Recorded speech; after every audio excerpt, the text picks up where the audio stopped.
Hey there, it's Elahe, and this is Post Reports Weekend. 5 years ago, a man named George Floyd was murdered by police officers in Minneapolis. A lot has changed since then, and a lot hasn't changed. Floyd's murder sparked massive protests for racial justice around the country. There were calls for police reform, reparations, closing the racial wealth gap. But just 5 years later, it seems like the pendulum has swung back the other way. President Donald Trump is dismantling diversity and inclusion initiatives. Just this week, the Justice Department said it was abandoning police reform deals it had with Minneapolis and Louisville, cities where there were high-profile killings by police officers. In light of all of this, and on the anniversary of George Floyd's death, I wanted to share a really special episode of Post Reports.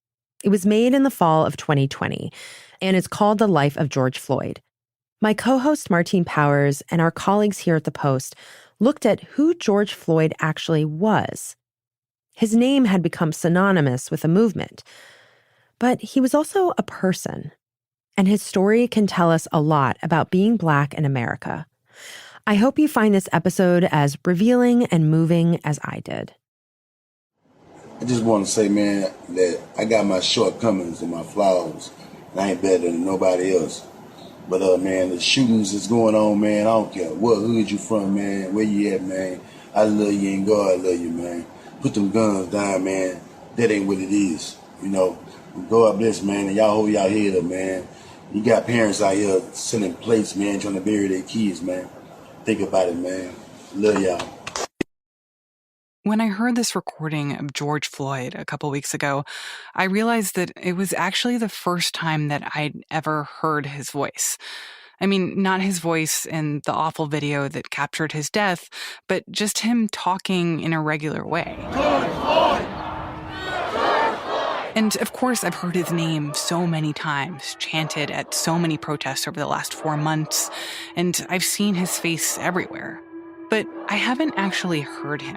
And it feels like that embodies one part of the tragedy of George Floyd's death. There is the tragedy of how he died, the horrible image of a police officer kneeling on his neck.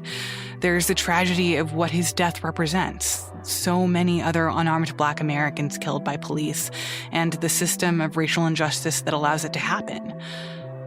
But then there's the simple tragedy of the fact that this guy named George is both infamous at this point, but still not really known at all by anyone except the people who encountered him during his life. That the symbol of George Floyd has somehow overshadowed the actual person. A person who was complicated and had big ambitions, and also fell short of those ambitions, and was deeply loved by a family with a complicated history of their own. And we wanted to tell that story, the story about this one man and his family and the forces of systemic racism that shaped their experiences over the course of more than a century. To do that, a team of reporters at The Post have been diving deep into Floyd's life, getting the most three-dimensional picture yet of who this man actually was. And they've been talking to the people who knew him. He truly was gentle, and he joked a lot. Floyd would crack so many jokes in class. He was just a big dude, but he had a great big heart. He would literally give you the shirt off his back, you know. I saw him give the tennis shoes off his feet. No matter what kind of shoes he got on, he gonna dunk. He can be barefooted, he gonna dunk on you.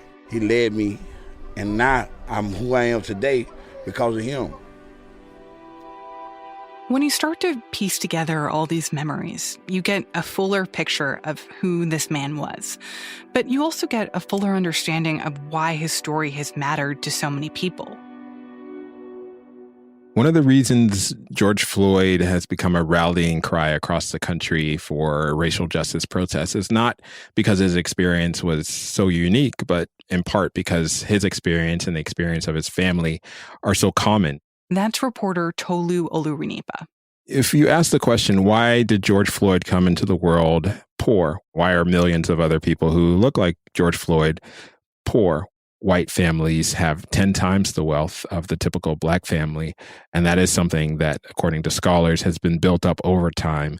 George Floyd's story begins in 1973, when he was born in North Carolina.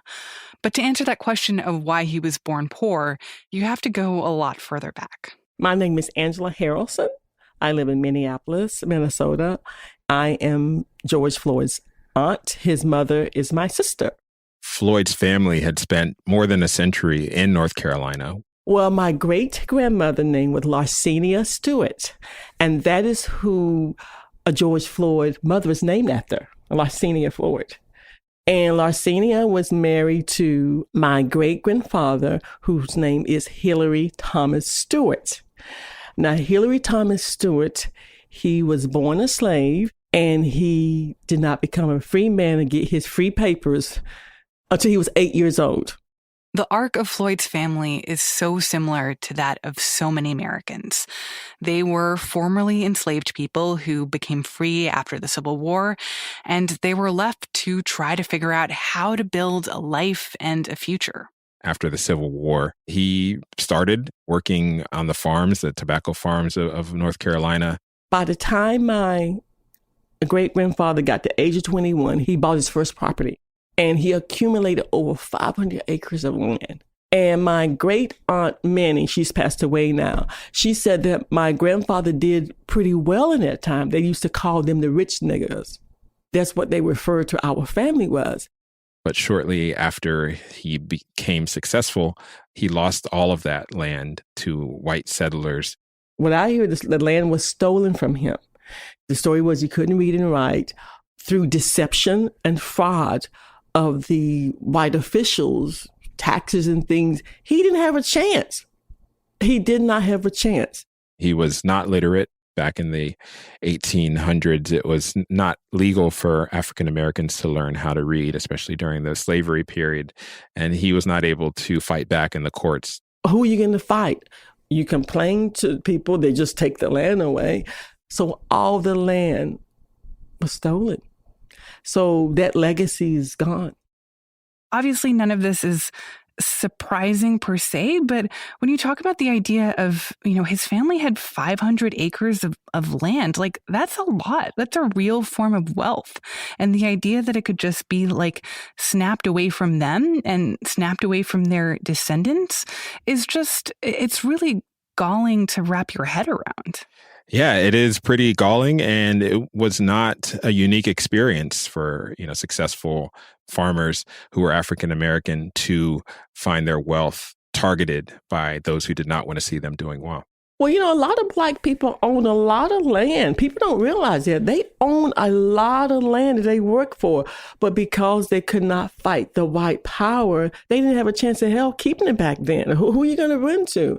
The United States Commission on Civil Rights back in 1982 did a report that looked at the decline of Black farmers from the Civil War all the way through the 20th century. And they found a pattern. As soon as Black farms become successful, become profitable, they become acquired by white farmers, in many cases through legally questionable means, especially early on after the Civil War. And that was a common experience. And for families like George Floyd's family, the only clear way to make a living was through a different system, one that didn't look all that different from slavery. It was a system known as sharecropping. So essentially how the system worked was a white farmer or a white landowner would allow an African-American family to become a tenant farmer on the farm, living on the farm, working on the farm. And at the end of the harvest, the family would have to deliver much of the harvest to the landowner. And the tools for the work, the resources, the seeds often came from the white landowner at a price that had to be paid at the end of the day by the Black family that was working the farm. That made it very difficult for the Black family to escape debt or create any kind of wealth accumulation. That system continued through the late 1800s and the early and mid 1900s, all the way through to the time that Angela and her sister Sissy were born. Now, my mother and my father and my grandfather, they spent their lives being most of the time sharecroppers. That's what my mom did. And we worked in those tobacco fields and the corn fields. And that's how most of us was able to pay for our school clothes. If you did not work, you did not have a place to stay. So we always knew that we had to work to stay in that house, even though it was an old raggedy shack, wasn't worth anything.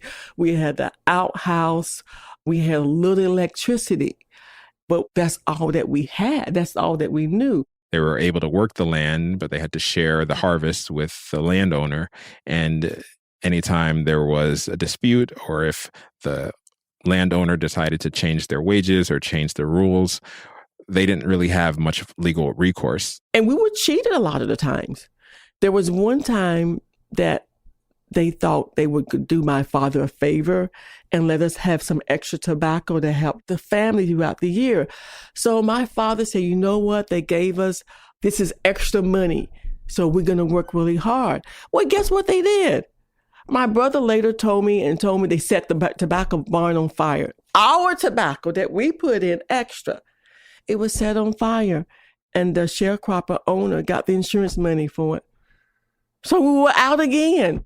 When you do look across the statistics, African Americans in the country continue to suffer from poverty at inflated levels, from lack of wealth at an inflated level compared to white Americans. And Floyd's experience is not unique in that way. It's an experience shared by millions of Americans, millions of people who look like him, who have struggled to try to make ends meet, even in the 21st century. So it was very frustrating. And that's why I think my parents never owned anything.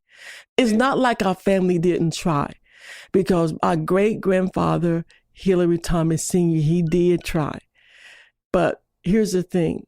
We try, we get knocked down. We try, we get knocked down. They tried, they got knocked down.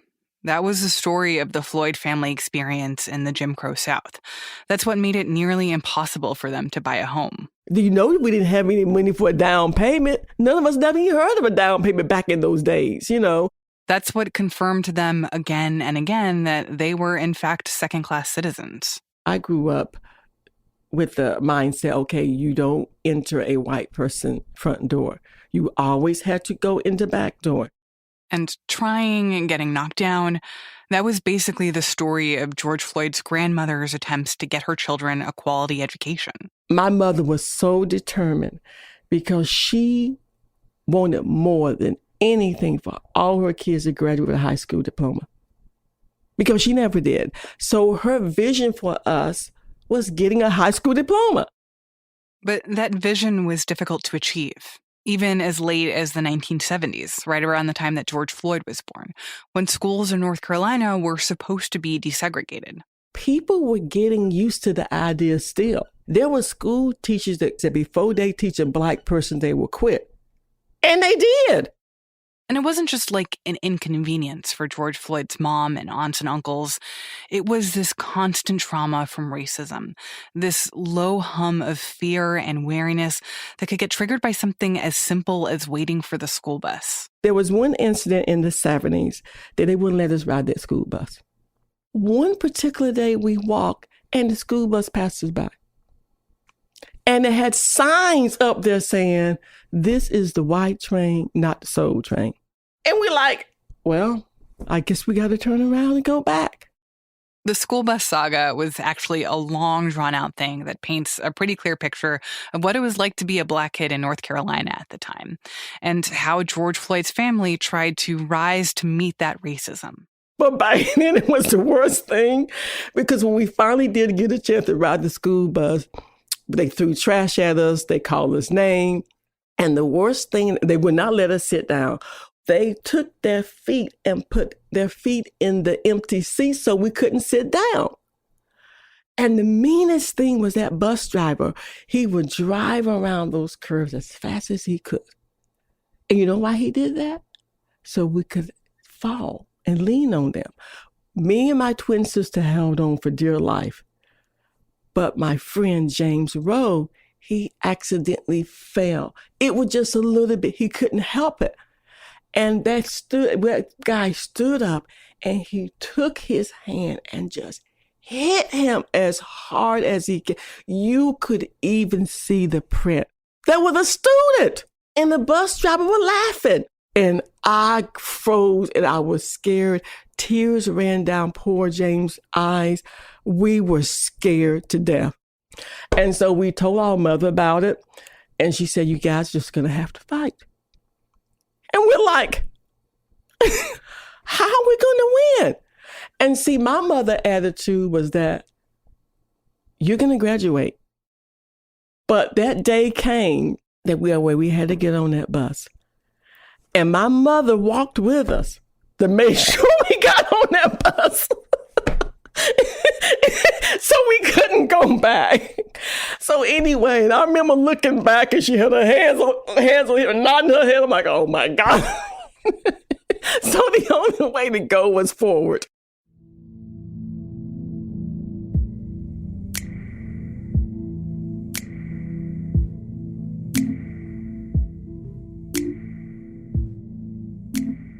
George was born just a few years later, in 1973, at a time when it was unclear whether his experience as a Black kid in the South would be all that different from the experience of his mom and his aunts and uncles.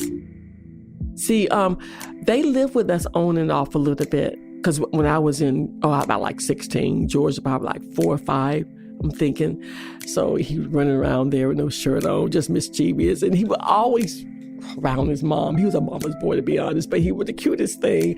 And me and my sister swore he looked like Flip Wilson when he was young. And you too young to know about Flip Wilson. Do you know Flip Wilson? He was a comedian that wore this wig and always said, what you see is what you get. Look all you want. What you see is a lot more than what you gonna get.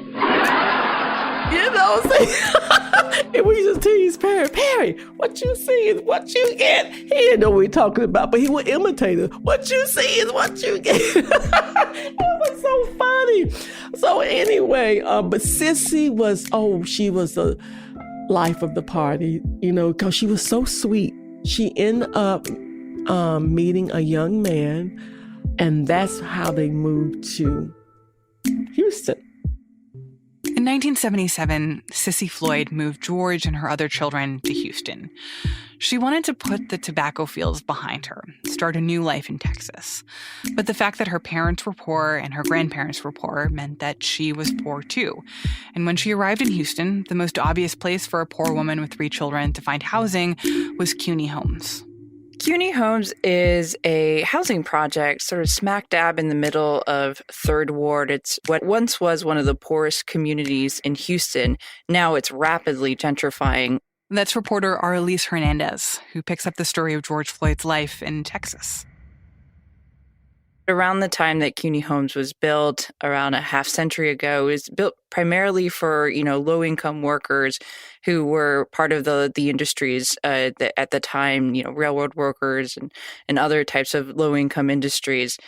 The families who live there have been there for, 2 or 3 generations. And though it feels like a family because so many people have been there for so long, it's beset by all kinds of problems. And while the world around it sort of changes and rents go up, CUNY Homes has remained sort of this haven for folks who can't get out of perpetual poverty. And this is his land. This is where the streets that he walked, you raised up on. This is his neighborhood. So I'm standing outside the Blue Store, the Scott Mart, which is a convenience store right near CUNY Homes, with Travis Keynes. He considers himself an older brother of George Floyd. I am one of the closest friends that he had. They grew up together. They played basketball together. They went to school together. Man, we first met when he was like 6 years old. We was a kid when they first got to, from North Carolina. I've been over there ever since. I helped them move in. So what was George like growing up? Was he a lot like his mom? Well, he was smart, energetic, athletic. He loved, being around music. He loved being around sports. He loved being around his friends. He's just a normal kid. He had very fond memories of George's mother in particular, Miss Sissy. Tell me about Larcenia Floyd. What was she like? Beautiful. Heart-giving. Couldn't turn the food or whatever, or any kind of advice you could get it from Miss Larcenia. You know what I mean? You can get it from Miss Sissy. If it's food in that house, you're not gonna go hungry. Other people put food in the house for her to cook. So, she fed a village, put it to you like that. That one lady fed a village. George was super close to his mother. His mother was his guiding light, his wisdom, her pride. And as the big brother of the family, George felt a lot of responsibility to set an example for his younger brothers and sisters about, how to manage this life. And part of how to manage this life was getting used to having cops around you all the time. Growing up, police were everywhere in George's life. Going to the corner, he'd see a patrol car pass by. Walking to school, cops harassing them and asking what was in their book bags, and they were just going to school, right? Picture yourself, you have a craving for ice cream late night. Say you go to the store to get some ice cream, just a pint of ice cream, just because you have a craving for ice cream. Like you can regular, get in your car, go to the store, 24-hour store. You get your ice cream, you come out the store, you pull out the driveway, anything, and you get stopped by the cops. Just to be in stopped. Threw down on the ground, car tore apart, that same pint of ice cream threw on the ground. That's what we went through. There was always an aura of suspicion around who they were, where they grew up, and whatever they were doing. You're automatically suspect. And there was a reason why the residents of CUNY homes were constantly dealing with police. Why just walking around the neighborhood meant that you were a potential suspect of a crime. Third Ward was a place where a cop could easily sort of, make their numbers, right? At that time, there were sort of twisted incentives for police departments to get federal grants based on the number of arrests that they made. And Third Ward, because of all the drugs that were moving through, not just Third Ward, but through the community in Houston in general, making arrests there was really sort of just low-hanging fruit. But what was crime like around here growing up? Was it as bad as everyone says it was? Yeah, it was rough. Yeah, it was rough. Because you could look outside your door and see a lot of shit going on, fights, murders, everything. It's the hood, you know what I mean? Like, it's the ghetto. It's nothing that we haven't seen. We've seen from extortion, we've seen bad cops. Police brutality was like normal. You know what I'm saying? Like that's like, it's like really normal. You know what I'm saying? We seen killings that we can't even talk about because we were scared to talk about it. You know what I'm saying? Because if you talked about it, you know what I'm saying? When you go up around here, you see and you don't see. And to live a long time, you keep your nose on your face. You know what I'm saying? You keep your nose out of other people's business. And that's why you lived a long time. That's how you survived. That's one of the reasons I survived. That's the main reason.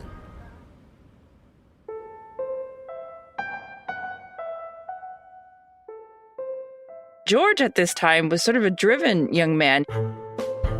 He was involved in sports. He was a super gifted athlete, both in basketball and football. George was a big kid from very young. He grew to be 6'6", 6'7", 200 plus pounds. He's just a machine of muscle. He was light on his feet and, had these long arms that were just suited for athletics. And at the time, he was encouraged by people in his community into sports because that was the only way out, or at least that was sort of the perceived way. And he was determined to play professionally in college and beyond. George Floyd attended Jack Yates High School, 2 blocks down from CUNY homes. He played basketball and he played football. Man, this is probably the best. Probably the best play he ever made while playing for Yates. MacArthur? Yeah. Yeah, that was a hell of a catch. That was a catch, man. Last month, some of Floyd's old classmates and his football friends met up back at Yates. They were there to talk about who George Floyd was and what he was like. My name is Vaughn Dickerson, graduate of Jack Yates High School, class of 1993. My name is Herbert Mouton, Jack Yates, class of 1993.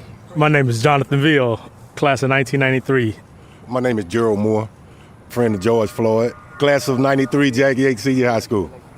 For students attending Yates, sports were a huge deal, especially back in the 80s and 90s when Vaughn Dickerson and George Floyd went there. This was the initial field, but it was the field of dreams. It was, at that point in time, we were the most sought-after high school in Texas. We was the best high school football program in Texas, and the basketball program was very elite also. Yates was so important where today is game day Friday. the band will be marching out from here and going to the stadium. They will block traffic, and everybody from inside Third Ward will be marching behind the band.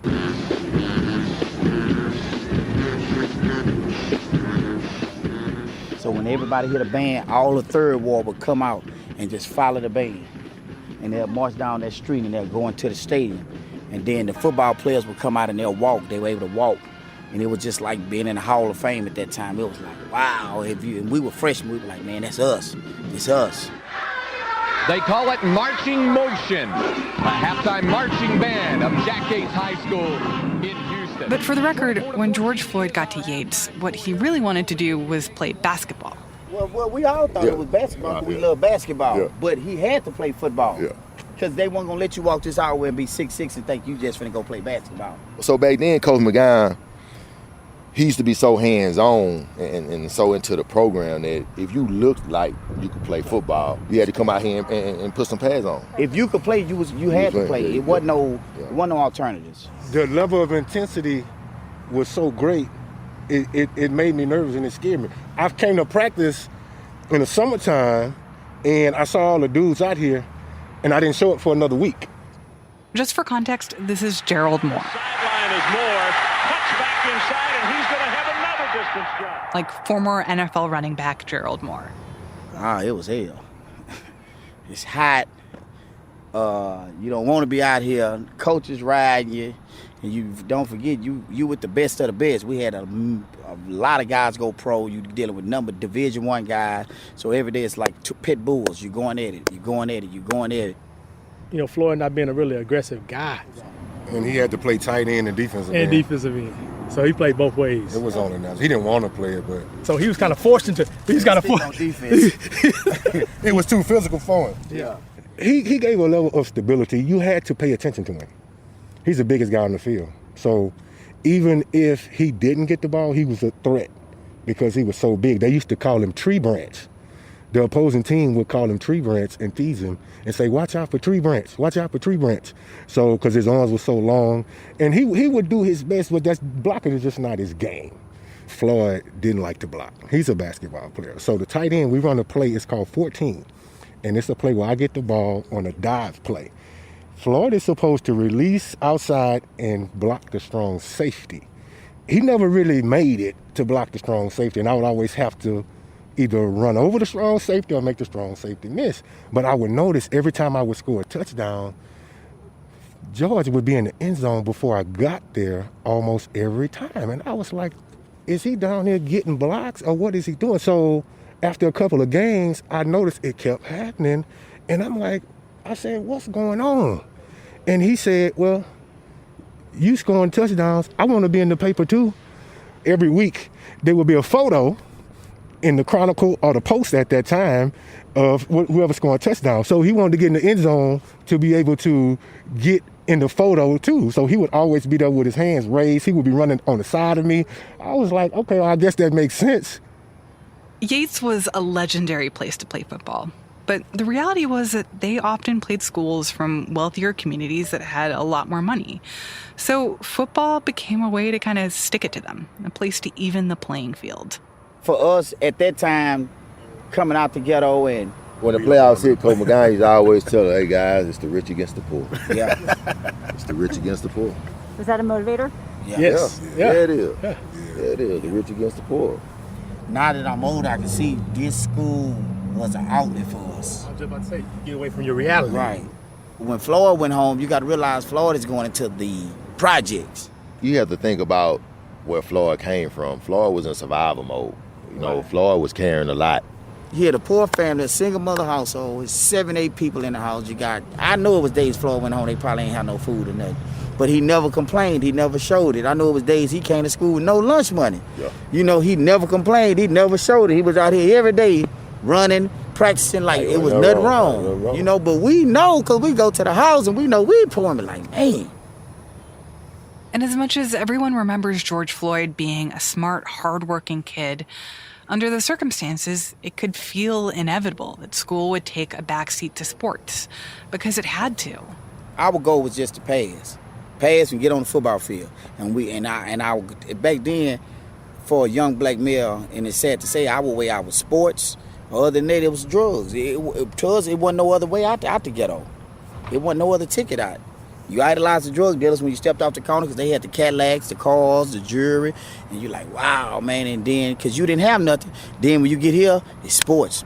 You got the University of Miami after them, Colorado, Michigan after these guys. The Dukes in North Carolina, they come to us for no grades. They came to us because we were good. And they were like, who is this? Who is this? What grade are they in? Because we were so talented. They weren't worried about no books. They looking who can boost their basketball program to get them and keep their jobs going.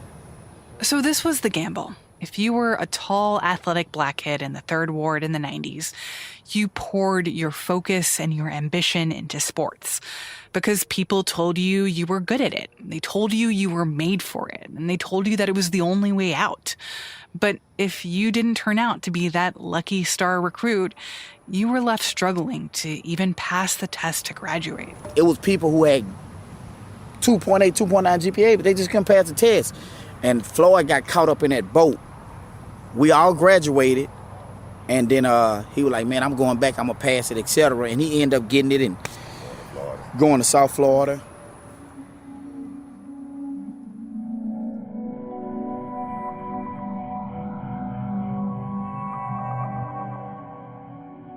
So George was in college in Florida and then later Kingsville, Texas, around 1996, 1995.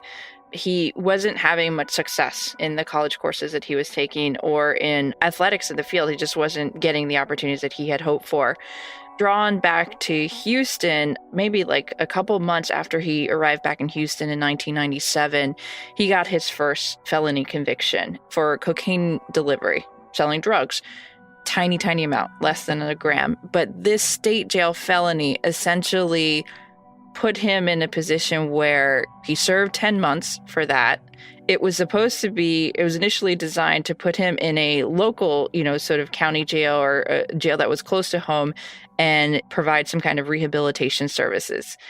That never happened. The state never funded those programs. And so those state jails now today have some of the highest recidivism rates in the country. And so this is the system that George was going into with that first felony. That the idea that this was going to be a program that was going to be able to get him back on the right track and to rehabilitate him, but that it ended up just being prison and nothing more helpful. Exactly. That was the folks who were rewriting the Texas Penal Code at the time. That was their vision, that this would be sort of an alternative to like a higher level or higher degree felony that would take you to state prison. Instead, you'd go to a local jail and you'd be in some kind of program that will help you get back on your feet. That never happened. And so he came back to a situation where he couldn't get a job. He didn't have access to financial aid, which is if he wanted to go back to school, he probably couldn't afford it.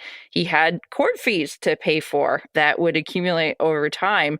So he was already sort of being buried by the choice that he made, of course, but also by a system that makes it really hard to try and live your life after this thing has happened to you. And so how did that play out from him from there? The fact that he had this one felony conviction, how did that lead to others? Well, so he couldn't get a job and he didn't have many opportunities to do other things. So he got in trouble again for selling drugs a couple more times. He fell in with folks who were committing crimes as well. I mean, he tried to, work with local rappers. He was a part of sort of the rap scene that was developing in 3rd Ward at the time. Man. Going down, know what I'm saying? In fact, George's voice is on the tracks of a bunch of these albums. Say, watch me lay low, never coming high. I'm a real G, stay high till I die. D-I-E, it's F-O-L-O-R-D. Watch me raise up in my drop top sleeve. He, I think, saw it more as a hobby. I haven't heard from any of his friends that it was actually his aspiration to become a rapper. But because George really, he didn't have any money, he didn't have anything else going for him, he made choices to engage in certain behaviors that led him to several convictions. And sometimes there were questions as to whether, he even committed the crime. For example, in 2004, he was busted on another sort of cocaine, less than a gram of cocaine, by an officer who is now fired from HPD, Gerald Goins, and who prosecutors are now reviewing all of his cases to see whether they are in fact legitimate because he was accused of fabricating evidence in a lot of those cases. George, in 2004, I believe, was one of, the people that he arrested for like a $10 drug buy. So there, even in George's sort of record, there are some questions as to whether some of these charges were in fact legitimate. And the fact that he kept going back to jail, kept getting arrested, kept getting put in prison, what was your sense of the reaction from the people who knew him at the time, or from his family, or even from his mom? Like, were they surprised to see that? I get the sense that they were surprised and not surprised, in the sense that that it just didn't compute with George's personality. Particularly, he got charged with theft and was accused of pointing a gun at someone early on, I think in 1998. And in that case, Travis specifically told me that, they couldn't believe it, right? That was, something that George would do. It just didn't fit his personality. When you call me, say, man, Muggs, what you think, big bro? What you think? Like, what I think, man, if you had, you was around in any type of way, I know he didn't run in and do all that, what they say he did. But you was in the mix, you know what I mean? If you was in the mix, go ahead, take what you can get, and come on home. In 2013, George Floyd got out of prison for the last time. And by that point, he felt like he was done with it. He hated prison. It made him claustrophobic. And the portrait that we have of George Floyd at this time is really complicated. Despite his personal struggles, he still maintained a good reputation in the community. George commanded a lot of respect in CUNY homes. He sort of represented this person who had gone through a hell and came out the other end and had lived to tell the story. And so he advised a lot of young men. He played on the basketball courts in CUNY homes. He got involved with like a church ministry. He sort of fashioned himself into a role model who could talk about, the ugly parts of life, but also encourage people to try and overcome and to figure out ways to triumph despite, the circumstances. And he already was, had built this reputation, towering reputation of sorts from his athletic exploits. Like, people still talk about George's performance in the state championship game and how gifted he was. So he already had a platform in CUNY homes, and as an adult, he sort of built on that as someone who could advise and offer wisdom. This was all part of the complexity of George Floyd's life in Houston. In one way, he had this visible, enriching public life. He was a mentor and a community builder and a guy who was just willing to help other people. But in his private life, there's also evidence that he continued to struggle. Throughout the reporting of this series, there was a question that came up constantly, and that was about George's relationship with drugs. If you asked his family and friends, they would tell you that it was inevitable, right? That growing up in Third Ward and CUNY homes, that, drugs would become a part of your life. But they would say, but he wasn't an addict and he was a casual drug user. However, from court records and from the fact that he was enrolled in drug treatment programs in Minnesota and had been offered drug treatment programs while he was still in Houston, there seems to be more to the story, and that George did use drugs fairly regularly. But again, it's something that we haven't been able to untangle completely. At the time, there just weren't a lot of places for people with addiction issues in the Third Ward to find help. Rehab and treatment centers were chronically underfunded in Texas, and the opportunities for help were even fewer for people with criminal records. So it seemed like George Floyd was kind of out of luck. But then something happened to him that changed the course of his life, and it happened outside the corner store next to CUNY homes. So, as he's hanging out at the Blues store... That's reporter Robert Samuels. One day, one of his friends drives up in this nice rental SUV. And the friend's name is Aubrey Rose. My name is Aubrey Rhodes. I'm one of the Florida homeboys from the neighborhood. Like a lot of people in the Third Ward, Rhodes had been struggling with drugs. Well, then I was in the street of Third Ward, man. I was going through a lot of crises in my life, you know what I'm saying, So I went to the penitentiary. I got out of jail, then I wanted to change my life. Then one day, Rhodes had left to make that change out of state. And Aubrey Rhodes steps out of the car. He's looking a little pudgier than he used to look. His skin is more vibrant. He's less jaundiced. So me and Floyd had a one-on-one talk. He said, man, where you at? I say, man, I'm in Minneapolis, man. I'm getting my life together in Minneapolis. Aubrey tells him, I found a job and I got off drugs. So that when he said, man, get me up there. And Aubrey Rhodes gives him the phone number of a pastor named Johnny Riles. Okay, my name is Pastor John Riles. Well, our church is in the Third Ward community. Now, Johnny Riles, he's sort of well known in the neighborhood. We come here in 1999, and we found this old building, and my wife and I took this old building and remodeled it. We did most of the work to it. And he tells this story about moving to the Third Ward and just sort of being shocked by the amount of crime there was in the place. He realized that his mission, more so than having a bricks and mortar church, was to find ways to stop the shooting and all the drugs that were going on in the Third Ward. To rescue people and help rebuild people's lives.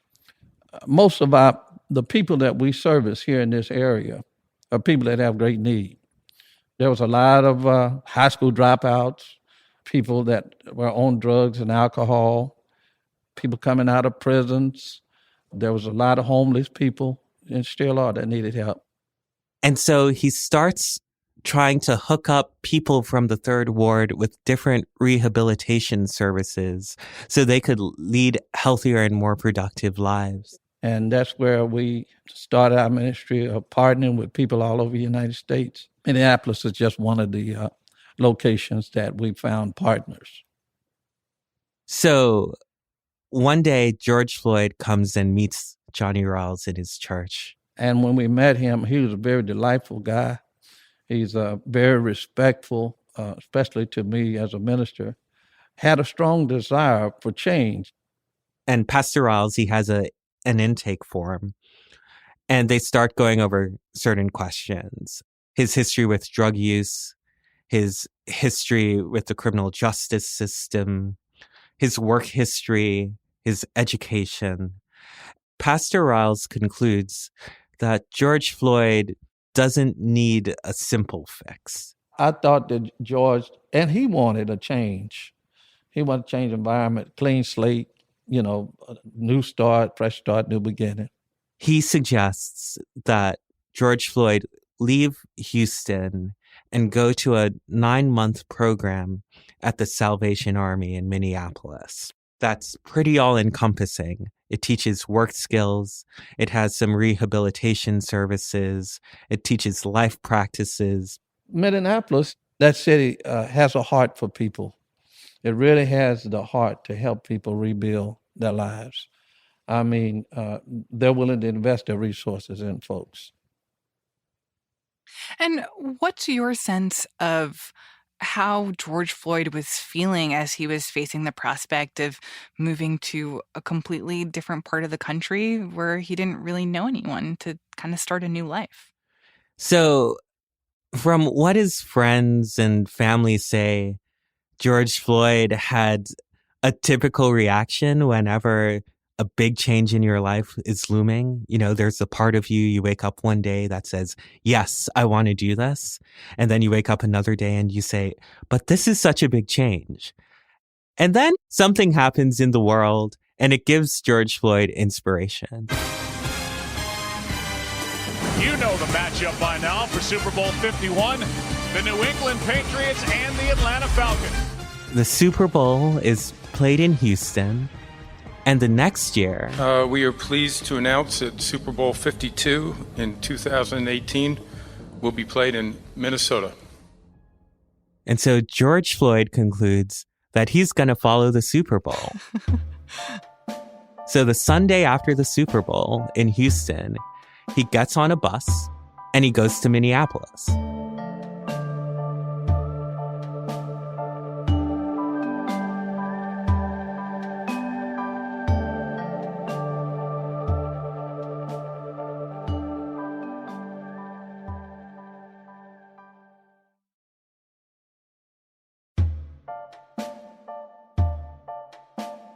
George Floyd arrived in Minneapolis in February of 2017. He gets off this Greyhound bus, and he has a familiar face to greet him. Well, it was a cold day. You know what I'm saying? He had called me on the phone, said he was on the bus. When he got to Minneapolis, he called me. I'm saying, where you at? I'm saying, so I was walking over. We walked over there from the Salvation Army to the Greyhound bus station. So George Floyd steps off the bus in a sweatshirt and a couple layers of clothes. And George Floyd's first words in Minneapolis. He had told me, boy, it's cold out here. I said, yeah, man, you have to get some change. I'm saying, that's how I changed my life. And Floyd was really hopeful that moving to Minneapolis was the change that he needed.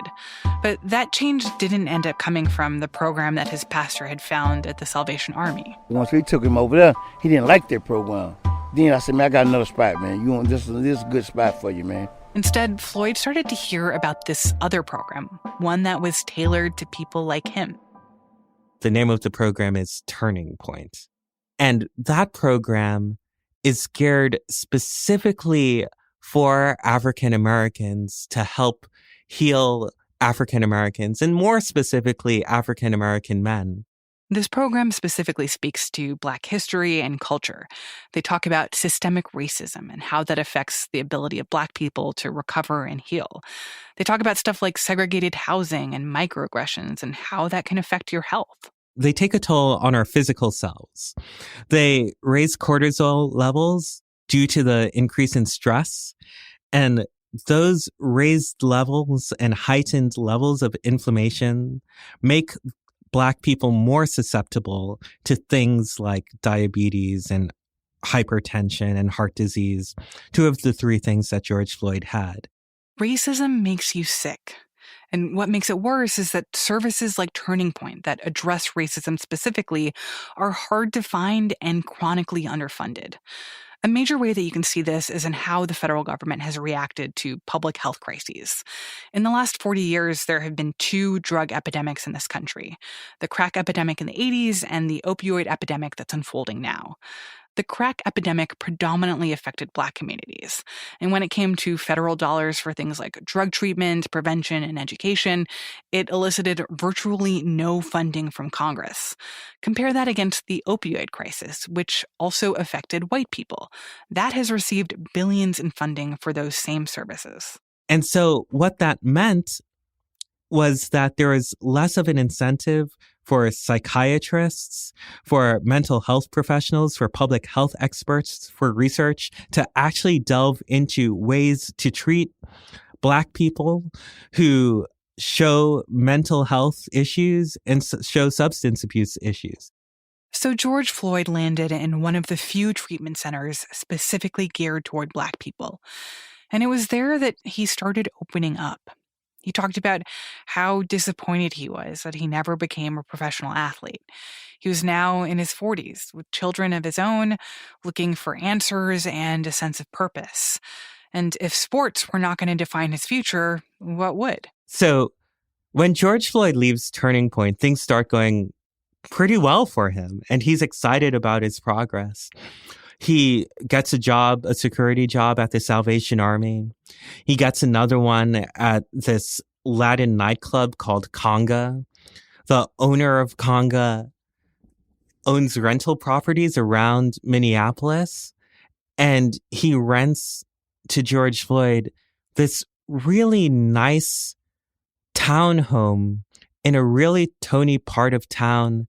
It's near a lot of big, sprawling, single-family homes. It overlooks sparkling waters. And for the first time, George Floyd was living in the white part of town. He told his friends that he'd never encountered police officers before like the ones in this neighborhood. Police officers who smiled and waved at him. It was very weird. And George was living with a roommate, a friend that he'd met at Turning Point. And that friend's name is Eric Cornley. And everyone calls his friend Big E. And everyone calls George Floyd Big Floyd. And they bond because their trajectories are kind of similar.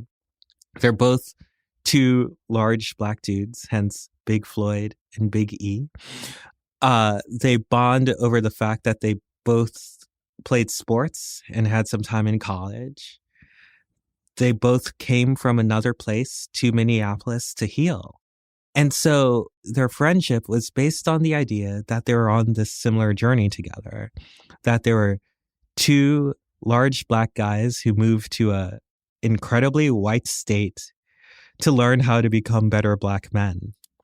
So Big Floyd and Big E, they move into this 3-bedroom townhome with this nice basement where they put all this workout equipment in. But because they want to look out for each other, they take their mattresses and they put them next to one another in the dining room so they could sleep near one another. And George Floyd begins to feel really good about his life. And his family back in Houston, they're hearing these stories and they're saying, "Go on, George, you're doing so well." And what happens after that? So in October of 2017, George Floyd comes into the house and he smells something amiss. Something smells really foul. He looks for Big E, his roommate, and can't find him. So he walks downstairs to the basement and there's Big E passed out on the floor unconscious. Oh my gosh. So then George Floyd, he cleans him up and he calls the cops. He calls the police and paramedics come. And it turns out that Big E had a drug overdose and he died. Mm. Oh, that sucks. Yeah. What kind of effect did that have on George Floyd? So everyone who knew George Floyd in Minneapolis, they talk about this instance as really messing him up because it was the first episode in Minneapolis that seemed like an episode that he would have faced in Houston. And he saw himself in Big E. They were two guys on the same sort of journey. And he begins to wonder, well, if this can happen to my friend, what might happen to me? And he begins to realize that some of the issues that he thought he could run away from in Houston would follow him in Minneapolis.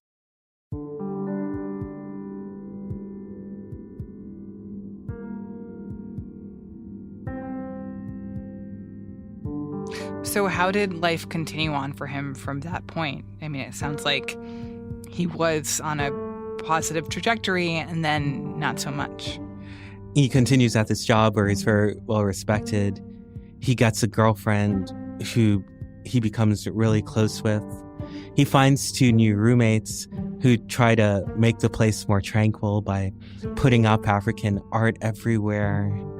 But those who know him talk about this constant slingshot where it feels like every time he started to take a step toward a life he wanted, something would happen that would draw him back.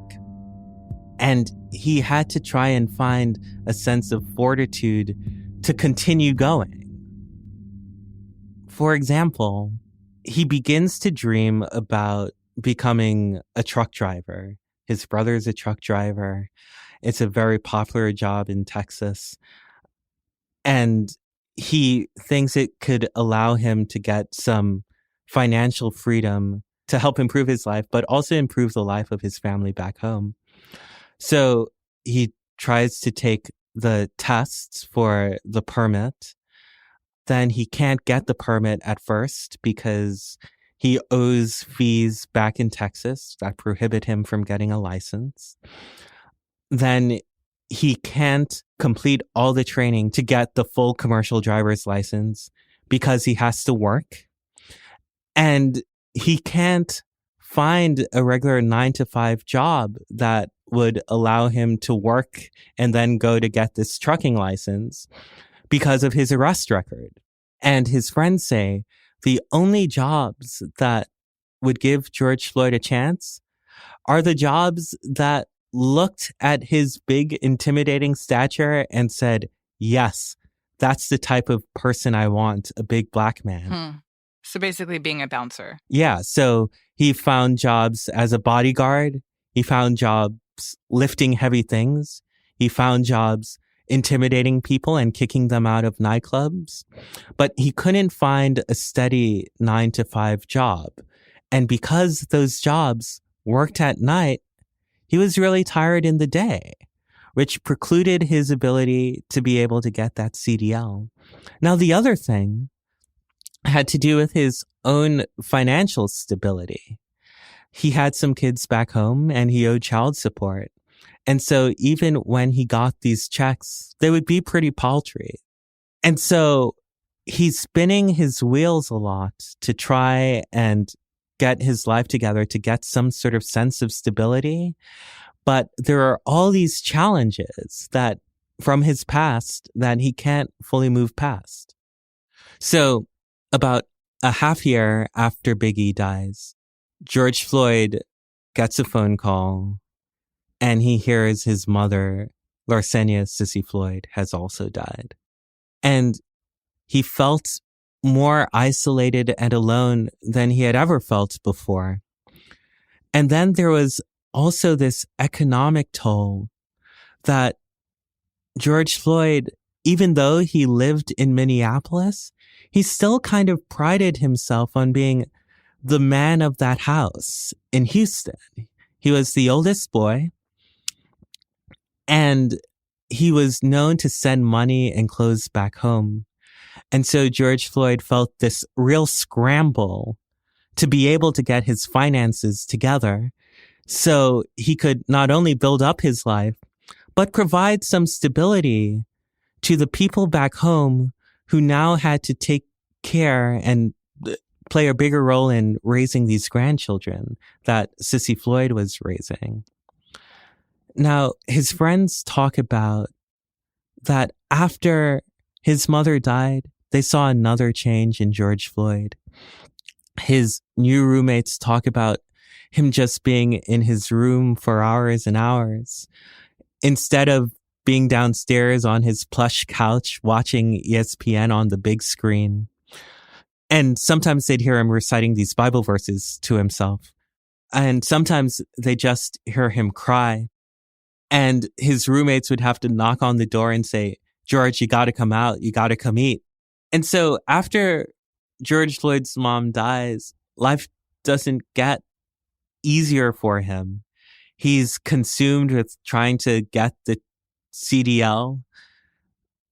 His coworkers at the nightclub, they talk about him being less reliable, coming to work on time became less frequent. There was an incident where he was sleeping at the nightclub.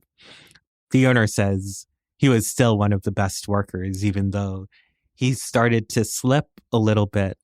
And his roommates and his friends began to feel that he was showing serious signs of depression. And they tried helping him with it.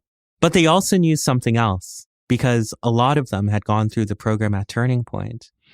And they also knew that these sorts of conditions, the continual specter of death, the feelings of uncertainty, the economic instability, those are prime conditions for a person to begin to relapse or to increase their dependency on drugs. And so that's what happened? Well, some of them began to worry about it. But when George Floyd died, they did find fentanyl and methamphetamine in his system.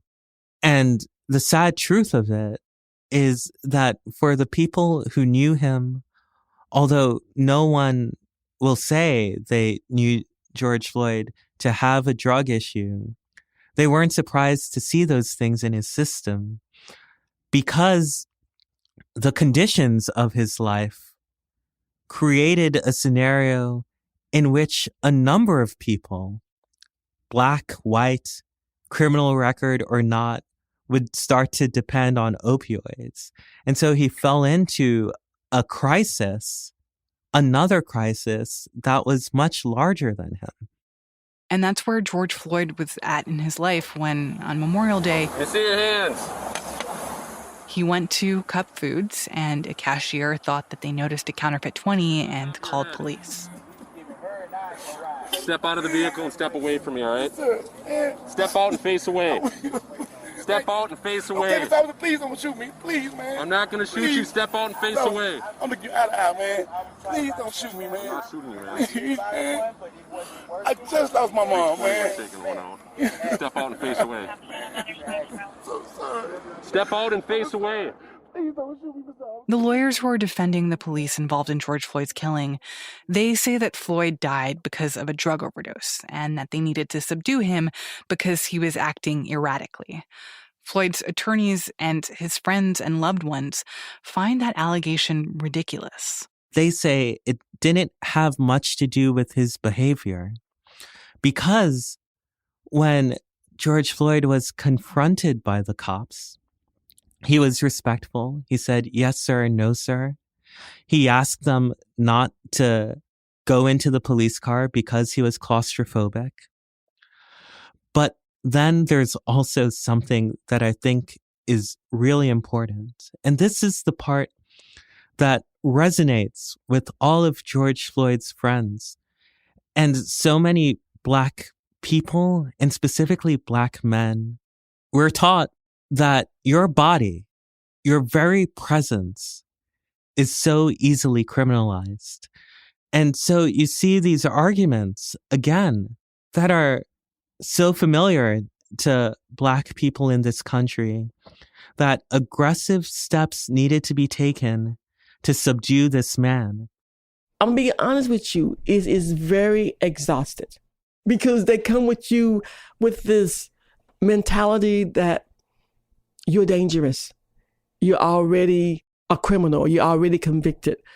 And they have that, the police have this runaway slave mentality. That's what they have. When they stop brown and Black people, they're stopping them as though they are runaway slave. Angela, George's aunt, still lives in Minneapolis, and she still feels like there's this fundamental unfairness in how his death has been characterized. When they tried to assassinate his character because of his chemical dependency and that he was this and he was that, and it's like they're justifying why he deserved to die, you know? And I think that's wrong. I'm not saying, nobody in the family never said Perry was a saint. Nobody, at least I'm not saying it. I never said he never went to prison. No one ever said any of that stuff. At least I can say I'm not saying it. But he was a human being. And so I want to ask these people that are saying that, did he really deserve to die like that? No. One thing that is true about people who have gone through rehabilitation programs like this is there's a lot of talk about purpose. And one of the things the leaders at Turning Point try to remind folks is that God had a purpose for George Floyd, that his death provided an opportunity for the world to see things that they previously could not see. And that's a gift to the world. But for the friends and family of George Floyd, sometimes it feels like an incredibly cruel gift. Lord, I just feel robbed. And just let you know you don't have all the time in the world. You can't even guarantee next 30 minutes. I just thought we had all the time. People say, why can you guys do this together? Because we honestly thought that we had all the time in the world. And now, here I am in Minnesota, and he's not here. He's everywhere, but he's not here. He's on somebody's wall. He's on somebody's billboard.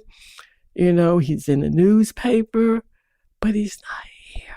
He's here in spirit, but he's not here. But I do miss him because we had so much things to do.